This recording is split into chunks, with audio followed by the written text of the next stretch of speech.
नमस्कार। आज हम वजीर एक्स मामले की काफ़ी उलझी हुई दुनिया में थोड़ी गहराई से बात करेंगे। खासतौर पर सिंगापुर में जो क्रेडिटर्स की वोटिंग पूरी हुई है और मुआवजे का इंतजार है, उससे जुड़ी जो ताज़ा खबर है उस पर फोकस रहेगा। हमारे पास एक न्यूज़ अपडेट है 29 अगस्त 2025 का, जो इस कहानी में कुछ नए मोड़ बता रहा है। आज की चर्चा का मकसद है, देखिए, वजीर एक्स के जो यूजर्स हैं, क्रेडिटर्स हैं, उनके लिए जो हाल की घटनाएं हैं उनका मतलब क्या है, सिंगापुर हाईकोर्ट में क्या चल रहा है, मुआवजे की उम्मीद मतलब कितनी है, क्या कोई पेच फंसा है, इन्हीं सब पर गौर करेंगे। और हाँ, सबसे बड़ी बात तो यही है कि सिंगापुर में क्रेडिटर्स की वोटिंग हो गई है। अब सबकी नजरें कोर्ट के फैसले पर हैं। तो चलिए इस पूरे मामले की तह तक चलते हैं। तो शुरुआत करते हैं सिंगापुर हाई कोर्ट से।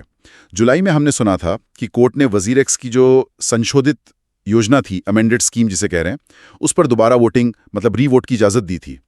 तो इस मोर्चे पर ताज़ा स्थिति क्या है? हाँ, तो देखिए, सबसे ताज़ा और अहम अपडेट यही है कि अगस्त में ये वोटिंग प्रक्रिया वो पूरी हो चुकी है। वजीर एक्स की तरफ से ये कंफर्म किया गया है कि क्रेडिटर्स ने इस संशोधित योजना पर अपना वोट डाल दिया है।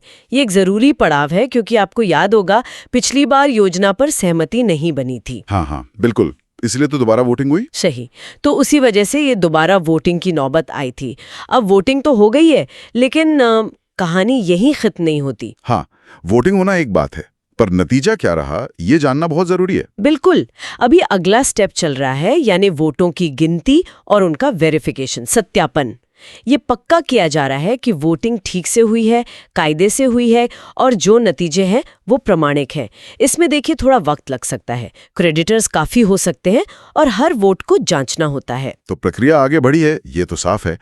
मान लीजिए गिनती और सत्यापन हो जाता है और नतीजे योजना के पक्ष में आते हैं, तो फिर अगला कदम क्या, योजना फौरन लागू हो जाएगी? नहीं, फौरन नहीं। गिनती और सत्यापन के बाद इस योजना को मतलब नतीजों के साथ फाइनल मंजूरी के लिए फिर से सिंगापुर हाईकोर्ट के सामने पेश किया जाएगा। कोर्ट देखेगा कि वोटिंग निष्पक्ष थी या नहीं, क्रेडिटर्स के बहुमत ने समर्थन किया है या नहीं, और क्या योजना खुद कानूनी तौर पर और व्यवहारिक रूप से सही है। ये कोर्ट का आखिरी फैसला होगा। अच्छा, तो कोर्ट की फाइनल मंजूरी अभी बाकी है। इसी बीच खबर में मोरेटोरियम का भी जिक्र था, मतलब कानूनी सुरक्षा अवधि। हाँ, वो 16 सितंबर 2025 तक बढ़ा दी गई है। इसका क्या मतलब है और ये क्यों जरूरी है? हाँ, ये मोरेटोरियम बहुत महत्वपूर्ण है। आसान शब्दों में कहें तो ये एक तरह की कानूनी ढाल है जो कंपनी को लेनदारों यानी क्रेडिटर्स की अलग अलग कानूनी कार्रवाइयों से बचाती है। जब कोई कंपनी ऐसे वित्तीय संकट में होती है और कोई योजना बना रही होती है, तो अदालत अक्सर ऐसी सुरक्षा देती है। अच्छा, मकसद होता है कंपनी को थोड़ा, कह लीजिए, सांस लेने का मौका देना, ताकि वो बिना किसी हड़बड़ी के या संपत्ति जब्त होने के डर के योजना को फाइनल करके वोटिंग करा सके। इसे 16 सितंबर तक बढ़ाने का मतलब यही है कि कोर्ट चाहता है कि जब तक योजना पर अंतिम फैसला ना आ जाए तब तक एक स्थिरता बनी रहे। यानी कम से कम 16 सितंबर तक वजीर एक्स या उसके क्रेडिटर्स के खिलाफ कोई नई बड़ी कानूनी कार्रवाई, जैसे कंपनी बंद करने की या संपत्ति बेचने की अर्जी, वो सब नहीं हो पाएगी। ये उन यूजर्स के लिए भी थोड़ी राहत की बात हो सकती है जो अपने फंड्स को लेकर परेशान हैं।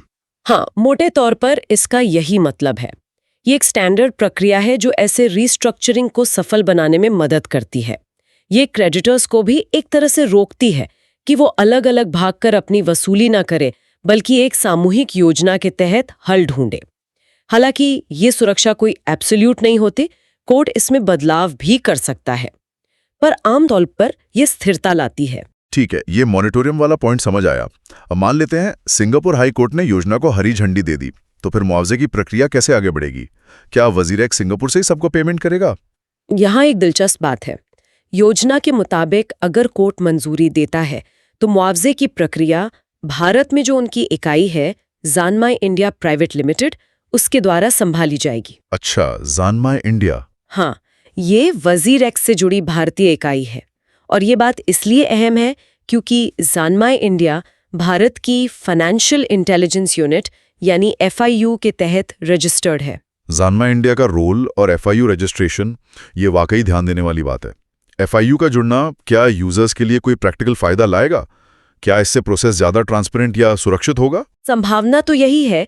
देखिए, FIU रजिस्टर्ड होने का मतलब है कि जैनमा इंडिया को भारत में कुछ नियमों का पालन करना होता है, KYC, AML नियम वगैरह। तो जब मुआवजे का वितरण इस इकाई के जरिए होगा तो ये पूरी प्रक्रिया भारतीय रेगुलेटरी दायरे में आ जाएगी। इससे उम्मीद कर सकते हैं कि प्रक्रिया में ज्यादा जवाबदेही होगी और शायद भारतीय यूजर्स के लिए शिकायत करना या जानकारी लेना आसान हो, बजाय सिंगापुर की इकाई से डील करने के। हालांकि ये कोई गारंटी नहीं है कि सब कुछ बिल्कुल स्मूथ चलेगा, पर हाँ, एक रेगुलेटरी निगरानी का पहलू तो जुड़ ही जाता है। ये एक पॉजिटिव बात हो सकती है, लेकिन मुआवजा मिलेगा किस रूप में? क्या लोगों को उनका क्रिप्टो वापस मिलेगा या भारतीय रुपए में पेमेंट होगा? स्रोत में रिकवरी टोकन्स का जिक्र है, ये क्या चीज है? हाँ, योजना में यही है कि मुआवजे के तौर पर रिकवरी टोकन्स जारी किए जाएंगे। ये आजकल क्रिप्टो की दुनिया में दिवालियापन या बड़े हैक जैसी स्थितियों से निपटने का एक नया तरीका बन रहा है।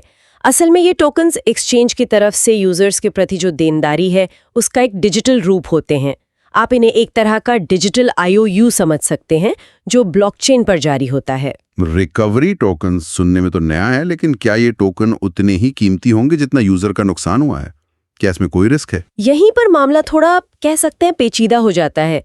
ये रिकवरी टोकन जारी तो कर दिए जाएंगे, पर उनका असली मूल्य कई चीजों पर निर्भर करेगा, जैसे WazirX भविष्य में कितना सफल होता है, क्या वो अपनी खोई हुई संपत्ति का कुछ हिस्सा वसूल कर पाता है, और इन टोकन्स की ट्रेडिंग कैसे होती है, अगर होती है तो। अच्छा। अक्सर देखा गया है कि ऐसे टोकन शुरू में अपनी अनुमानित वैल्यू से काफी कम पर ट्रेड होते हैं। ये एक्सचेंज का एक वादा है, पर ये गारंटी नहीं कि यूजर को नुकसान की 100% भरपाई मिल ही जाएगी। ये एक तरह से एक्सचेंज के भविष्य पर दांव लगाने जैसा हो सकता है। यूजर्स को इन टोकन्स की यूटिलिटी और असली कीमत को लेकर सावधान रहना होगा। तो ये पूरी रिकवरी की गारंटी नहीं है, बल्कि रिकवरी की संभावना से जुड़ा एक टोकन है, ये जानना जरूरी है। अब सबसे बड़ा सवाल, अगर कोर्ट मंजूरी देता है तो ये टोकन मिलने कब शुरू होंगे? WazirX ने कोई टाइमलाइन बताई है? WazirX ने इस बारे में एक दावा किया है जो सच कहूं तो काफी एम्बिशियस लगता है। उनका कहना है कि जैसे ही सिंगापुर हाई कोर्ट से योजना को फाइनल मंजूरी मिलती है, उसके 10 वर्किंग डेज मतलब कार्य दिवसों के अंदर टोकन बांटने की प्रक्रिया शुरू कर दी जाएगी। सिर्फ 10 कार्य दिवस, ये तो बहुत तेज लगता है, खासकर जब इतने सारे यूजर्स और इतनी बड़ी रकम शामिल हो सकती है। क्या ये प्रैक्टिकल है या इसका मतलब सिर्फ प्रक्रिया शुरू करना है, न कि सबके टोकन 10 दिन में मिल जाना? ये बहुत अच्छा सवाल है। अक्सर ऐसी घोषणाओं में शुरू करने की ही बात होती है। पूरी प्रक्रिया को पूरा करने में, मतलब हर योग्य यूजर के खाते में टोकन क्रेडिट करने में इससे ज्यादा टाइम लग सकता है। तकनीकी और लॉजिस्टिक चुनौतियां हो सकती हैं। फिर भी 10 दिन के अंदर प्रक्रिया शुरू करने का दावा ये दिखाता है कि WazirX शायद मंजूरी मिलते ही तेजी से एक्शन लेना चाहता है ताकि यूजर्स का भरोसा जीत सके। लेकिन हाँ, असलियत तो जमीन पर ही पता चलेगी। सही कहा, दावों और हकीकत में फर्क हो सकता है। खैर, अभी तक हमने सिंगापुर वाले पहलू पर बात की, वोटिंग, कोर्ट की मंजूरी का इंतजार, मॉरेटोरियम, जैनमा इंडिया का रोल और ये रिकवरी टोकन्स। लेकिन कहानी में एक और बड़ा एंगल है जिसका जिक्र स्रोत में है, दिल्ली की एक अदालत और CBI जांच की संभावना। इसका क्या मामला है? हाँ, ये पहलू इस मामले को और भी कॉम्प्लेक्स बना देता है और दिखाता है कि ये सिर्फ एक दिवालियापन या रीस्ट्रक्चरिंग का मामला नहीं है। सिंगापुर में जहां क्रेडिटर्स के मुआवजे पर फोकस है, वहीं भारत में इस घटना के पीछे जो संभावित आपराधिक पहलू है उसकी जांच की बात उठ रही है। दिल्ली की एक अदालत ने ये सुझाव दिया है कि इस पूरे मामले की जांच भारत की टॉप इन्वेस्टिगेशन एजेंसी CBI को सौंपी जानी चाहिए। CBI जांच, इतनी बड़ी एजेंसी का नाम क्यों सामने आया? क्या वजह बताई गई है? इसकी 2 मुख्य वजह बताई गई हैं। पहली, जो कथित हैक या फंड का दुरुपयोग हुआ है उसका स्केल। ये मामला करीब 2000 करोड़ रुपए से जुड़ा बताया जा रहा है। 2000 करोड़? हाँ, ये बहुत बड़ी रकम है और इतने बड़े पैमाने पर वित्तीय गड़बड़ी वो राष्ट्रीय चिंता का विषय बन जाती है। दूसरी वजह है इसमें अंतर्राष्ट्रीय गिरोहों के शामिल होने का शक। अगर ये सिर्फ एक साधारण हैकिंग नहीं बल्कि एक ऑर्गेनाइज्ड इंटरनेशनल क्राइम है तो इसकी जांच के लिए CBI जैसी एजेंसी ज्यादा सही मानी जाती है। उनके पास ऐसे जटिल क्रॉस बॉर्डर मामलों को संभालने का अनुभव और रिसोर्स होते हैं। 2000 करोड़ रुपए और अंतर्राष्ट्रीय गिरोह, ये तो बहुत गंभीर आरोप लग रहे हैं। तो इसका मतलब ये हुआ कि एक तरफ सिंगापुर में सिविल प्रक्रिया चल रही है जिसका मकसद यूजर्स को मुआवजा दिलाना है, और दूसरी तरफ भारत में एक संभावित क्रिमिनल इन्वेस्टिगेशन की तलवार लटक रही है जो ये पता लगाएगी कि असल में हुआ क्या था और कौन जिम्मेदार है। बिल्कुल, ये दोनों प्रक्रियाएं पैरेलल चल सकती हैं। सिंगापुर कोर्ट का फैसला मुख्य रूप से वजीरेक्स और उसके क्रेडिटर्स के बीच के वित्तीय निपटारे मतलब सिविल सेटलमेंट पर केंद्रित होगा। कौन कितना मुआवजा किस रूप में और कब पाएगा।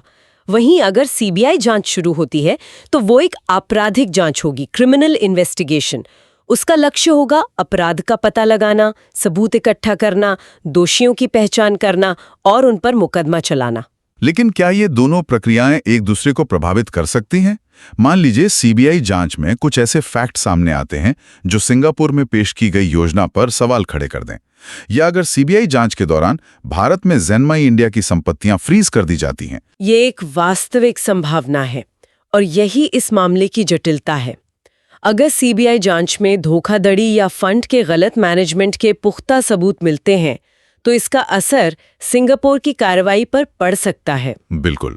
जैसे अदालत योजना को मंजूरी देने से पहले जांच के नतीजों का इंतजार करना चाहे, या फिर जैसा आपने कहा है, अगर जांच के तहत ज़ेनमाई इंडिया की संपत्ति फ्रीज होती है तो मुआवजा बांटने की पूरी प्रक्रिया खटाई में पड़ सकती है, भले ही सिंगापुर कोर्ट ने योजना को मंजूर कर दिया हो। ये अलग अलग देशों के कानूनों और अदालती प्रक्रियाओं के बीच एक टकराव की स्थिति पैदा कर सकता है। ये तो वाकई बहुत उलझा हुआ लग रहा है। यूजर्स के लिए तो ये अनिश्चितता और भी बढ़ाने वाली बात है। उन्हें सिंगापुर के फैसले का भी इंतजार करना है और अब इस संभावित सीबीआई जांच के पहलू पर भी नजर रखनी होगी। हाँ, यूजर्स के लिए स्थिति अभी भी पूरी तरह साफ नहीं है।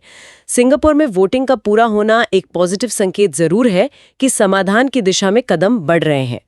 रिकवरी टोकन्स का मिलना अगर योजना मंजूर होती है तो कम से कम कुछ राहत दे सकता है, भले ही उसकी कीमत उम्मीद से कम हो। लेकिन सीबीआई जांच की संभावना एक बड़ा अगर मगर बनी हुई है। ये जांच लंबी चल सकती है और इसके नतीजे अप्रत्याशित हो सकते हैं। इसलिए यूजर्स को धैर्य रखने के साथ साथ दोनों मोर्चों पर जो भी डेवलपमेंट्स हो रहे हैं उन पर बारीकी से नजर रखनी होगी। ठीक है, मुझे लगता है हमने मामले के दोनों मुख्य पहलुओं, सिंगापुर की प्रक्रिया और भारत में संभावित जांच को काफी विस्तार से समझ लिया है। तो अब तक की इस पूरी चर्चा को समेटते हैं। 29 अगस्त 2025 तक की स्थिति के मुख्य बिंदु क्या है जिन्हें हमारे श्रोताओं को ध्यान में रखना चाहिए? जरूर, तो मुख्य बातें ये हैं संक्षेप में। 1, वोटिंग पूरी हो गई है। वजीरेक्स की संशोधित मुआवजा योजना पर सिंगापुर में क्रेडिटर्स की वोटिंग संपन्न। 2, गिनती जारी है। फिलहाल वोटों की गिनती और उनका वेरिफिकेशन चल रहा है। 3, कोर्ट की मंजूरी का इंतजार। योजना को फाइनल करने के लिए सिंगापुर हाई कोर्ट की मंजूरी अभी बाकी है। 4, कानूनी सुरक्षा जारी है। क्रेडिटर्स और कंपनी को कानूनी कार्रवाई से बचाने वाला मोरेटोरियम 16 सितंबर 2025 तक बढ़ा दिया गया है। 5, मुआवजे का तरीका। अगर कोर्ट हाँ कहता है तो भारत में FIU रजिस्टर्ड ज़ेनमाई इंडिया द्वारा रिकवरी टोकन्स के रूप में मुआवजा बांटा जाएगा। ये प्रक्रिया भारतीय रेगुलेटरी निगरानी में होगी। 6, टोकन वितरण का दावा। वजीरेक्स का दावा है कि मंजूरी मिलने के 10 कार्य दिवसों में टोकन वितरण शुरू कर दिया जाएगा, पर पूरी प्रक्रिया में ज्यादा समय लग सकता है। 7, सीबीआई जांच की सिफारिश। दिल्ली के एक अदालत ने करीब 2000 करोड़ के कथित हैक और अंतर्राष्ट्रीय गिरोहों के शक में सीबीआई जांच की सिफारिश की है। ये एक अलग आपराधिक पहलू है। और 8, अनिश्चितता बनी हुई है। यूजर्स के लिए मुआवजे का रास्ता सिंगापुर कोर्ट के फैसले पर निर्भर है, लेकिन संभावित सीबीआई जांच और रिकवरी टोकन की असली कीमत को लेकर अभी भी अनिश्चितता है। बहुत ही स्पष्ट और बढ़िया सारांश। तो ऐसा लगता है कि वजीरेक्स के यूजर्स के लिए इंतजार अभी खत्म नहीं हुआ है, लेकिन सिंगापुर में वोटिंग पूरी होने से कम एक दिशा में काड़ी आगे बढ़ी है। अब गेंद सिंगापुर हाई कोर्ट के पाले में है और साथ ही भारत में सीबीआई जांच की संभावना पर भी नजर रखनी होगी। तो ये थी वजीरेक्स मामले पर हमारी आज की विस्तृत पड़ताल। वोटिंग का पूरा होना एक मील का पत्थर जरूर है, पर असली निर्णायक मोड़ सिंगापुर कोर्ट के फैसले और उसके बाद मुआवजा वितरण की प्रक्रिया से ही आएगा। और जैसा हमने बात की, भविष्य में ये देखना महत्वपूर्ण होगा कि सिंगापुर की ये सिविल रिकवरी प्रक्रिया और भारत में संभावित आपराधिक जांच कैसे एक दूसरे के साथ चलती हैं। क्या वे कोऑर्डिनेट करेंगी या टकराएंगी या फिर पूरी तरह अलग-अलग दिशाओं में आगे बढ़ेंगी। ये स्थिति अंतर्राष्ट्रीय वित्तीय मामलों की जटिलताओं का एक बड़ा उदाहरण है वाकई। बिल्कुल।